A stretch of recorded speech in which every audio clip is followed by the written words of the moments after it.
Fala aí, jovens! Vamos começar aqui mais uma videoaula. E o tema de hoje, correntes econômicas ou doutrinas econômicas. Vamos conhecer as principais delas.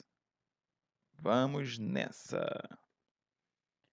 De início, correntes econômicas são os modos pelos quais os governantes organizam e gerenciam toda a produção, toda a economia do seu país. O mercantilismo seria uma política econômica adotada pelos reis. Ele é conhecido como um conjunto de ideias, práticas econômicas executadas pelos estados absolutistas europeus, sobretudo durante a Idade Moderna, posterior ao período do feudalismo.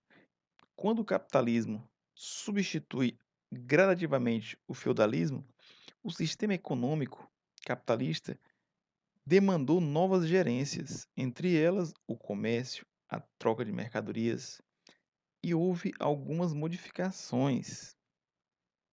A política mercantilista está baseada sobretudo na ideia de que a riqueza e desenvolvimento do país era proporcional à quantidade de metais preciosos. Logo, uma das principais características do mercantilismo é o metalismo, ou seja, o acúmulo de riquezas, metais preciosos, balança comercial favorável, quando o país exporta mais do que importa, ou seja, vende mais do que compra. Isso é uma forma de manter os ganhos sempre à frente. O protecionismo, ou seja, a defesa da produção interna em relação à produção externa. Da mesma forma que o monopólio comercial, onde o governante detém as principais formas de comércio. Logo, se ele produz, tem um monopólio da produção e o monopólio comercial, e ele vai produzir todas as riquezas internas. E, por fim, aí, o colonialismo. Então, pactos, tratados de comércio, onde a matéria-prima era comprada mais barato e as mercadorias manufaturadas ou industrializadas seriam vendidas com valor maior. Então, isso era uma das formas de manter o Estado enriquecendo. De modo geral, os principais objetivos ou o principal objetivo desse sistema, dessa corrente econômica, era enriquecer o Estado e fortalecer o poder real. Então, a maior parte dessa corrente era adotada, então, pelo absolutismo monárquico. Então, o mercantilismo perdura aí desde a fase inicial do capitalismo, ganhando força com o comércio ultramarino.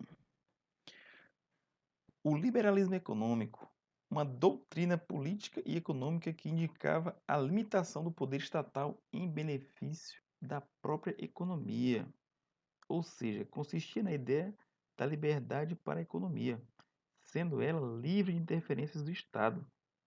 Então, o liberalismo econômico surge como uma alternativa ao fim do mercantilismo, que no final do século XVIII já encarava o início do fim, o declínio na maioria dos países então desenvolvidos. Principalmente pelo fato dela ser uma ideia presente nas nações capitalistas, ela prega totalmente o que é oposto à ideia socialista ou comunista, quando o Estado tem força sobre o mercado e, sobretudo, não há a existência da propriedade privada. Então, no caso do liberalismo econômico, ele tem oposição às ideias socialistas e comunistas. A ideia da livre economia seria onde o Estado não tinha que intervir na economia, pois essa se autocontrolaria, ou seria controlada pela chamada mão invisível do mercado. Então, o Estado deveria apenas garantir a lei, a ordem e ofertar alguns bens públicos. Bens esses que não seriam de interesse do setor privado. Naquele período, sobretudo saúde pública, educação e saneamento básico. Mas, posteriormente, vamos observar um pouco mais à frente que isso também vai depois fazer parte do interesse da iniciativa privada. Então, o principal objetivo, além da livre economia, seria de fortalecer o setor privado, onde A economia seria pautada pelo mercado, esse regularia os preços ou a qualidade dos produtos em função da concorrência, ou seja, cada um com o seu produto disputando um mercado e para ganhar espaço, ou aumenta-se a qualidade ou reduz-se o preço. E assim, além da geração de emprego e renda, a população se beneficiaria com melhor qualidade dos produtos ou os preços mais baixos desses. Posteriormente, o keynesianismo, proposto por John Keynes ao final da segunda década do século XX, surgiu como uma alternativa ao liberalismo. Então, esse final da segunda década aí, para ser mais preciso, seria justamente após o crash da Bolsa de Nova York, onde levou a chamada Depressão de 1929. Ele se opõe ao liberalismo, pois defende a intervenção do Estado no controle da economia nacional, com o intuito óbvio de fazer o país atingir o pleno emprego. Ou seja, quando houve a crise, principalmente na década de 30, houve desemprego, sobretudo desemprego, e os Estados Unidos, durante a presidência de Roosevelt, usou do modelo keynesiano a tentativa de salvar o país dessa grande crise que ocorreu. Então, essa corrente foi a base do famoso Plano New Deal, que basicamente tinha a ideia de recuperar o país da crise e ajudar aqueles que tiveram grandes prejuízos durante a depressão. No keynesianismo, o Estado surgia como um agente indispensável ao controle da economia, sobretudo na prevenção ou reversões de crises, pois essa crise de 29 deixou evidente que o mercado por si só não tinha condições de regular a economia frente a graves crises. Então, um dos objetivos do keynesianismo eram os benefícios sociais, como salário mínimo, salário ou seguro-desemprego em caso de demissão, redução de jornada de trabalho, que naquele período girava em torno de 12 horas diárias, e atendimento médico gratuito. Apesar de ter características parecidas com a defesa que o socialismo faz, o criador dessa corrente, John Keynes, era um defensor do capitalismo. Então, não vale confundir nesse momento aí. Apesar das características prezarem pelo bem-estar social, Keynes era um defensor do capitalismo. Então, de modo geral, o keynesianismo vinha garantir a intervenção do Estado na economia, a fim de garantir padrões mínimos de vida para a população. Ok? Avançando um pouco mais no século XX, chegamos então ao neoliberalismo, que nada mais é do que uma redefinição do liberalismo clássico. E aí ele vai ter duas definições. Na primeira metade do século XX, significou a doutrina voltada para a adaptação dos princípios do liberalismo clássico às exigências de um Estado regulador e assistencialista.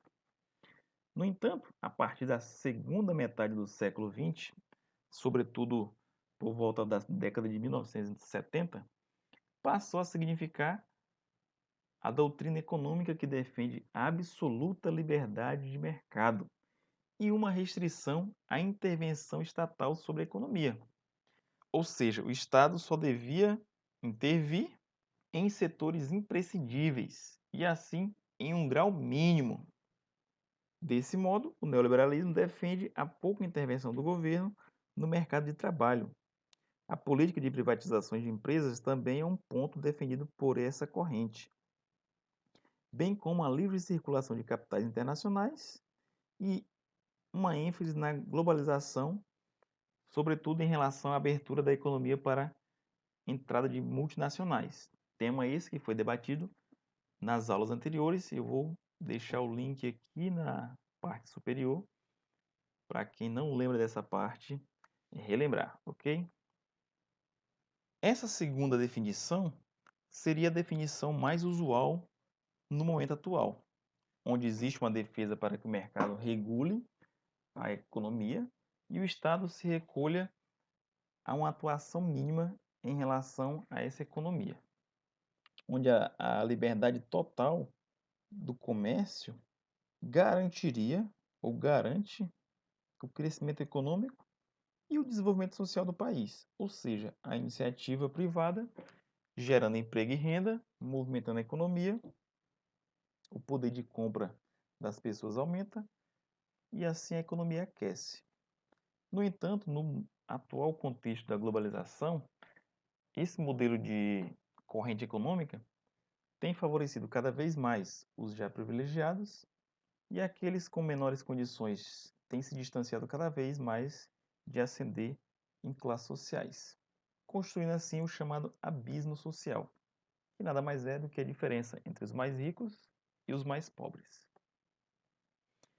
As principais características desse sistema seria mínima participação estatal nos rumos da economia de um país, pouca intervenção do governo no mercado de trabalho, política de privatização de estatais, ou seja, essas empresas, segundo essa teoria, essa corrente, funcionaria melhor sobre o comando da iniciativa privada. A abertura da economia para a entrada de multinacionais em consonância com o mercado global e a globalização.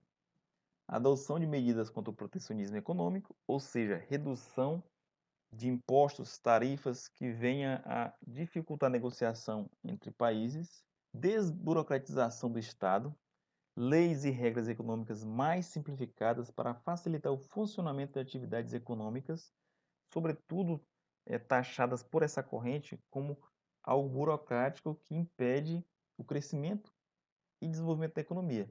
Dentre as burocracias colocadas pelo neoliberalismo, estariam aí as leis trabalhistas, que dão direitos ao trabalhador, mas que, na visão dessa corrente econômica, são formas de emperrar o crescimento econômico. Então, como dito anteriormente, o aumento das desigualdades entre as várias sociedades é um dos maiores desafios que o mundo enfrenta no século XXI. A segregação socioeconômica é um fato que cada vez mais tem sido evidenciado, muito em função das riquezas estarem concentradas na parte mais rica, obviamente, e a distância entre os mais ricos e os mais pobres é cada vez maior, onde a concentração de renda evidencia uma crise nesse modelo de gestão adotado por muitos países, sobre a base do capitalismo e a tendência neoliberal, em que o mercado regulador, na teoria, traria benefícios à população, mas que na prática, em muitos casos, tem sido evidenciado as desigualdades sociais aumentando cada vez mais. Então é isso, jovens. Aproveito para lembrar mais uma vez, assistam a aula de globalização e complementem o assunto. Fico por aqui, até a próxima.